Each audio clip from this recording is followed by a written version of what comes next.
Om Namo Bhagavate Vasudevaya. Om Gyan Timirandasya. Gyananjana Shalakaya Chakshurin Militam Jena Tasmai Shri Gurave Namaha. Reading from the Srimad Bhagavatam. This chapter 4 is concluding the explanation of Vyasadev's dividing of the Vedas and so forth, and will lead us into chapter 5 this week, conversation between Narada Muni and Vyasadev. So we're reading the Srimad Bhagavatam with commentary by Srila Visvanatha Cakravarti Thakur. We left off hearing how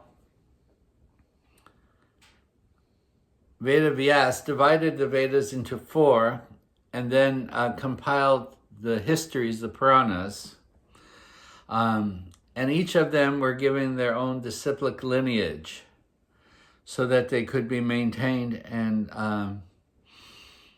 preserved. But Vyasadeva then, out of his generosity of heart and compassion, thought of those people within the Kali Yuga whose intelligence were somewhat meager, and he thought that the best thing would be to describe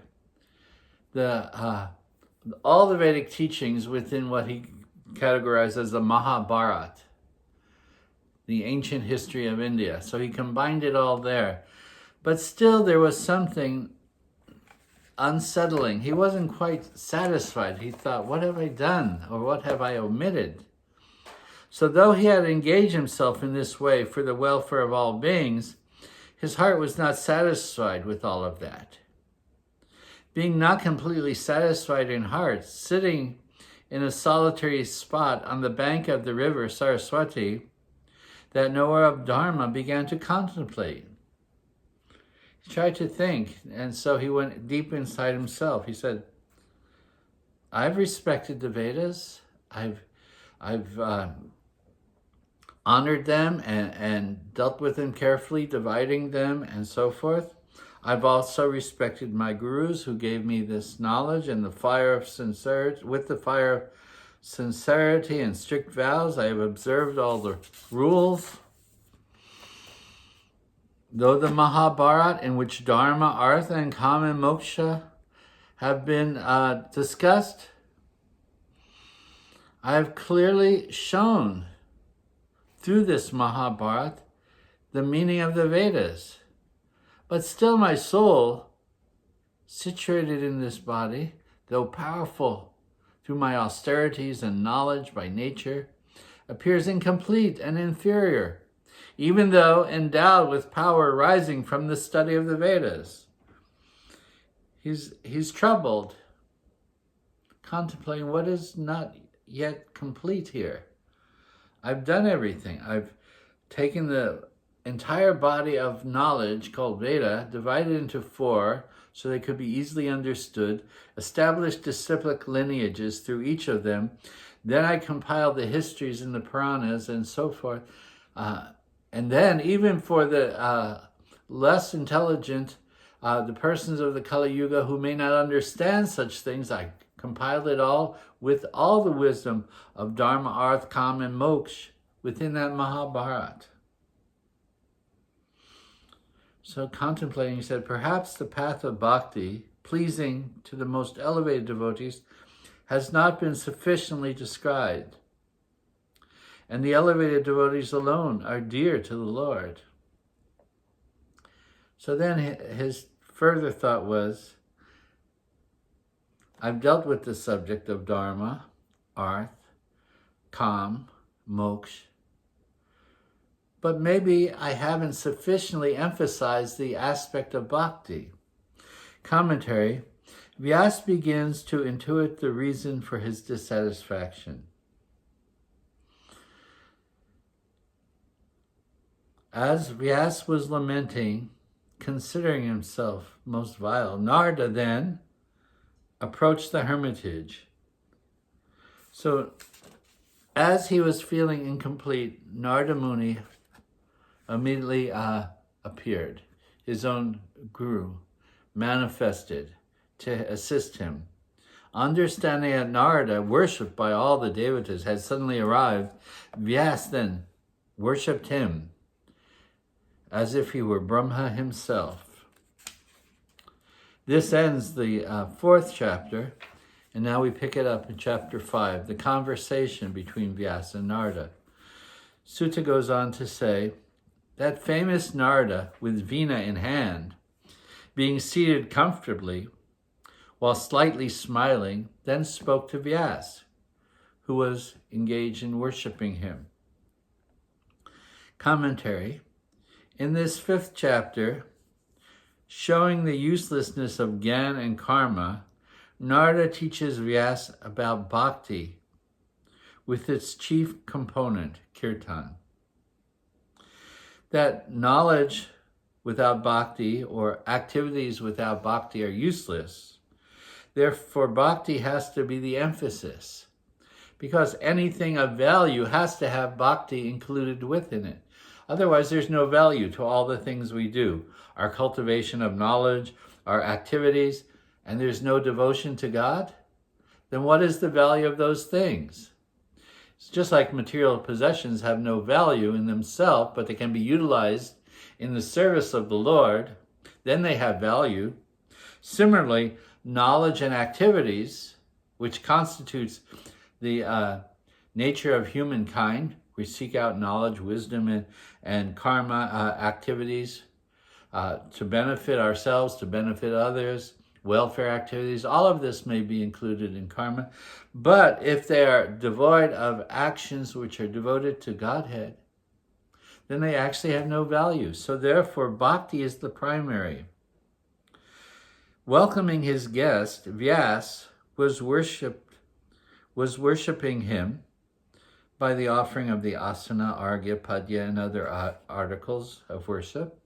Receiving a guest, just like you worship the deity, you offer a seat first, asanam, idam asanam, this water for washing your hands, idam argyam, this water for washing your feet, etat padyam, like that. So he offered all these things and offered artik and foodstuffs and like that.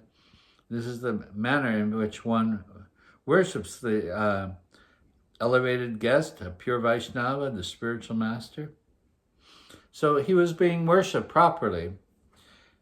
A slight smile then appeared on Narada's lips, which shows that he is knowing everything. And he was actually internally pleased with Vyas. He was pleased with all of this. It was not possible for him to hide his smile by pretending something else because of the interesting questions he would now pose. Narada had some questions which he was going to now ask Vyas. So Vyas could contemplate. The questions were meant for Vyas's own contemplation. He said, "O great son, great soul, O son of Parashara." Narada addresses him with respect. "You are a great personality. Veda Vyas, you're called. You are the son of Parashara Muni. If you think you are your body, is your body pleased with your body or not? Or if you think you are the mind, is your mind pleased with your mind or not? Body is action, karma. Mind is the placement of knowledge. So, are you happy with activities or mental considerations which are divorced or separated from service?" Sarira Atma here means identifying oneself with the body. Is this self-satisfied with the body? Are you satisfied in any context with your body or with your mind? Is your self identified with the mind? That is, he's pointing out the distinction also of the Atma in comparison to the body and the mind. So, you are the Atma. You are not simply body, and you are not simply mind. In the material world, we misconstrue that we are the body or we are the mind, or we may extend it out to the ego. This is me. But this is all false identification. The true identification is Atma. So he says here, addressing Vyas as the most fortunate son of Parashara, Narada suggests that if Vyas possesses such powerful ancestry, how could he be lamenting? Thus he implies the disappointment in Vyas. You're feeling dissatisfied, but you're not going to feel satisfied if you completely identify with the body or you completely identify with the mind. How could that be? When you yourself are Atma, you should know these things. You wrote, Narada goes on to say, you wrote the most astonishing Mahabharata, complete with all instructions on dharma, pious activities, or engagement of actions in accordance with Vedic injunction, by which one could achieve artha, the necessities of life, which would allow us to enjoy life with all its facilities, and ultimately to gain moksha, liberation from this cycle of birth and death. All that one desires to know is presented perfectly in this work. No doubt you have compiled a most astonishing work called the Mahabharata, and you described all the instructions Vedically. What is artha? What is dharma? What is kam? What is moksha? And how they all fit within the great body of work called the Veda.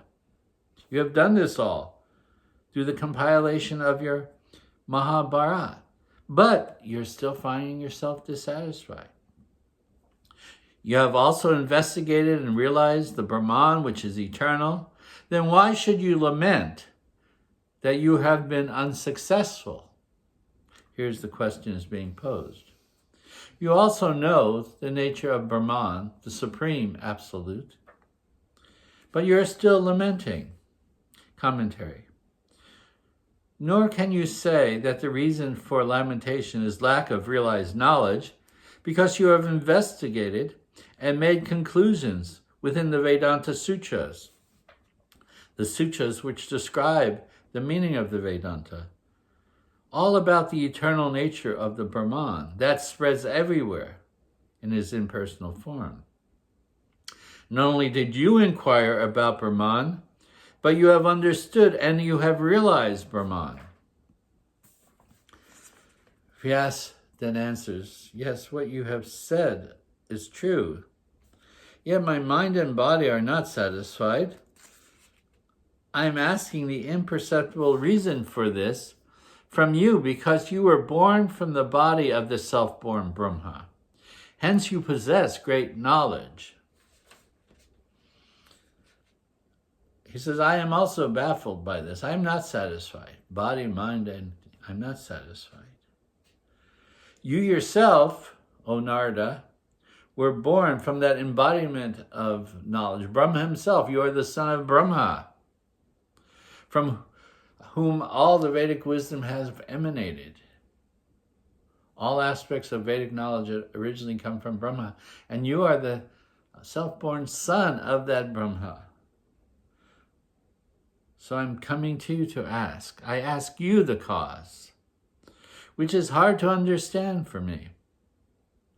I ask you because you are born from the body of Brahma. The power derived from the lineage of your father is the cause of your having great, unfathomable knowledge. Of course, we understand that our disciplic lineage comes down from Brahma and Narada like this. So here that link is being made. And Vyas is glorifying Narada as the son of Brahma. You must have all wisdom. You yourself come from that all-knowing Brahma. The Lord is also you, since you are an avatar of the Lord. Certainly you know all secrets, because you worship that original person, the Lord of cause and effect, who remaining unaffected creates, maintains, and destroys the universe, along with the gunas, by his own will. Commentary. You have described me as the son of Parashara, with great lineage, with knowledge of the 4 Vedas and realization of Brahman. But you are the son of Brahma. You have glorified me as the son of Parashara, but you are the one who be glorified, for you are the son of Brahma. You are omniscient. You are omniscient. You are the worshipper of the Supreme Lord. In all ways you surpass me. You are my guru. That is understood when Vyasa says, you worship the Supreme Lord. Purana Purusha Upashitaha. The word starting with Parishwaraha, the Lord of cause and effect, further describes the Supreme Lord. You worship that Supreme Lord who is the original source from which everything else has come. He is the cause and he is the effect of everything that exists. Isavasyam idam sarvam. That Lord is certainly you, since you, O Narada, are his avatar also. You are his empowered avatar.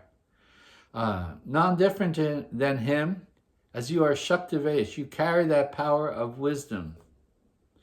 Therefore, you know the whole secret, and the secret behind all things. Samasta Guyam. Guyam, that word is used in Bhagavad Gita. That this is most confidential of all knowledge. Krishna tells Arjuna, Guyam, secret of all secrets. So, sometimes things may not be apparent. They might be right before our eyes, but it's not apparent. Sometimes we have to understand things properly. So you studied the whole text of the Vedas, but you have not seen clearly that most secret of secrets, Samasta Guyam. You wander like the sun throughout the 3 worlds, setting everything. You wander like the sun throughout the 3 worlds, seeing everything, and wander like the life air throughout the body as the witness of everyone's intelligence. Though I have become very proficient in my study of the Vedas and have realized the Brahman by proper method, it is not enough. So please consider this. You are, Narada, Vyasa is telling Narada, you are like the sun. You illuminate everything and everyone wherever you go. You also know everything, as you are the partial manifestation of the Lord. Commentary, the original person, the Supreme Lord, has descended as you for the purpose of giving benefit to the world. Krishna manifests also as his devotee. Sakshadhri Tvainasamasta Shastir. You have manifested by the mercy of the Lord to give benefit to this world. Today, please help me. You wander throughout the 3 worlds like the sun illuminating everything. You see everything like life air. You move within everything, knowing the actions of the intellect. I am well versed by the proper methods in the nature of the Supreme Brahman and in the statements of the Vedas by this proper study of the Vedas. That Supreme Dharma, by which method one can realize Atma, consists of worship and proper conduct and control of the senses, along with non-violence and charity and studies, states Jagnavalkya. In other words, I have gone through all of this.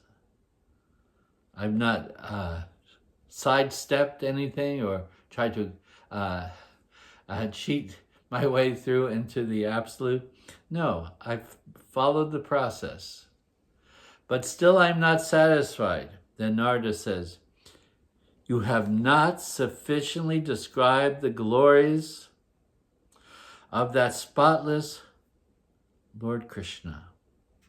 Because your mind could never be satisfied simply with Vedanta. I think that writing the Vedanta Sutras is insufficient. Bhagawan, you have not sufficiently described the glories of that spotless Bhagawan, Krishna himself. You may know of the nature of Brahman, but Brahman is only one aspect of the Supreme Absolute Truth. Brahmeti, Paramameti, Bhagavaniti, Shabdyate. That Supreme Truth is known in threefold aspect. And you have not sufficiently given emphasis upon Lord Krishna. Although you have dealt with the subject matter and even included the Bhagavad Gita, but you have not emphasized the position of Krishna, the Supreme Bhagavan. Commentary. You have not described much at all about the spotless glories of the Lord, the superior position of Bhagavan's form above all other forms, the supreme attractiveness of his pastimes, and bhakti itself. But I have produced the Brahma Mimamsa scripture. But I consider that Dharma scripture to be deficient, he says. You are the writer of Vedanta, and if your mind is dissatisfied with this, then how will those who continually study this darshan be sufficient or satisfied? If you're not satisfied, how will your readers be satisfied? And I'm telling you why you're not satisfied and why your readers will not be satisfied. Because you have not sufficiently described the glories of that supreme, spotless Lord Shri Krishna Bhagavan. O Venerable Sage, you have not repeatedly described the glories of Vyasadev Krishna to the extent that you have glorified Dharma, Artha, Kama, and Moksha. Everywhere we're reading all about the subject matter, Dharma, Artha, Kama, Moksha. But where is Krishna? You have not described Krishna. Have you emphasized his personality? Described his form, his leelas? Any of this? That is why you are incomplete. You've emphasized in general the Purusharthas for mankind, but you've neglected the Prem Dharma. The Dharma of Artha, Kam, Moksha. Dharma, Artha, Kam, and Moksha. You've emphasized these things. But Prem? No. Krishna? No. You need to describe Krishna, who is the Supreme Brahman, the personality of Godhead, Bhagavan, Swayam Bhagavan, the original Bhagavan. You have to describe his leelas. You have to describe his form. You have to describe his qualities.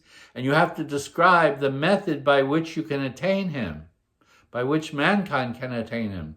That is called kirtan or bhakti. So here he says, you have not sufficiently described the glories of Krishna. And this is the real problem of your dissatisfaction. We'll stop at here. At this point, pick it up next time. Jai Gaur Premanandi Hari Shri Radhe Shyam.